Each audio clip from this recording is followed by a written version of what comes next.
Dunyoda o'zida Allohga muhabbat qo'yib, Allohga oshiq bo'lib yashayotgan odamni qarang agar bo'lsa hayotingizda. Mana sahobalar bo'lgan ekan. Hech narsasi yo'q bo'lsa ham zo'r yashayvergan ekan. Afif bo'lgan ekan, birovga dard aytib ming'illamagan ekan. Chunki asosiy narsani topgan ekan.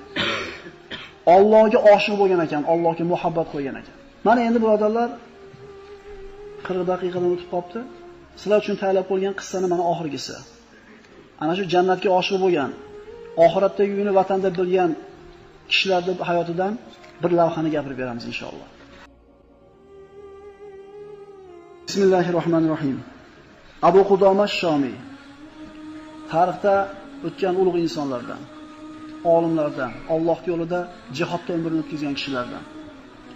Rasululloh sollallohu alayhi vasallamda masjidda o'tirganlarda bir to'p kishilar kelib, "Ey Abu Qudoma, siz juda ko'p g'azotlarda, juda ko'p janglarda ishtirok etgansiz. Mana shu g'azotlarda ko'rgan eng sizni qoyil qoldirgan bir qissani gapirib bermaysizmi?" deganda u kishi labbay deb javob berdi.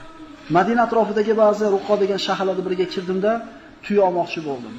Alloh yo'lida jihad qilishlik uchun, yuklarni yuklashlik uchun tuya olmoqchi bo'lib kirgan paytimda va masjidga borib, odamlarni Alloh yo'lida jihad qilishlikka rag'batlantirdi, da'vat qildi va o'zini o'tirgan hujrasiga borib o'tirganda bir ayol kishi kelib chaqirdi.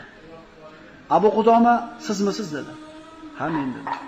Ha, ayol kishi yuzini to'sgan holatda keldi va aytdiki, "Siz odamlarni Allohning yo'lida jihodga da'vat qilyapsiz ekan va ularni mana shu narsaga shijoatlantiryapsiz ekan. Men ayol kishiman. Alloh menga hech qaysi ayollarga bermagan chiroyli bir sochni ato etdi. Alloh yo'lida infoq qiladigan boshqa narsam yo'qligidan, Alloh yo'lidagi g'oziylarga bir yordam bo'lsin deb sochimni qirqib, undan bir ip to'qidim. Shuni oling, Alloh yo'lida sizga bir asqatar. Shoyat Alloh yo'lida unga bir chang tegsa, Alloh taolo shu tufayli meni gunohlarimni kechirib jannatga kirgizsa. Men deydi beva tul xotinman deydi. Erim va og'a-inilarim Alloh yo'lida shahid bo'lishgan. Bir dona o'g'lim bor deydi. O'g'limni qo'shib bermoqchi edim, 15 ga kirgan o'g'lim deydi. Lekin safarga ketib qoldi. Lekin siz ketib qolgunicha kelib qolsa qo'shib berib yuboraman deydi. Abu Qudoma bu ayol kishining tazg'iyasini ko'rib hayron bo'ldi. Ipni oluvdi, hali aytdiki, ko'zimni oldida birorta bir idishingizga solib qo'ying, esingizdan chiqib qolib ketmasin. Ko'zini oldida olib bordi, tuyaga ortadigan qopiga solib qo'ydi. Hay ayol kishi chiqib ketdi. "Ey Abu Qudoma, mana erim vafot etgan, o'g'lim bor" dedi.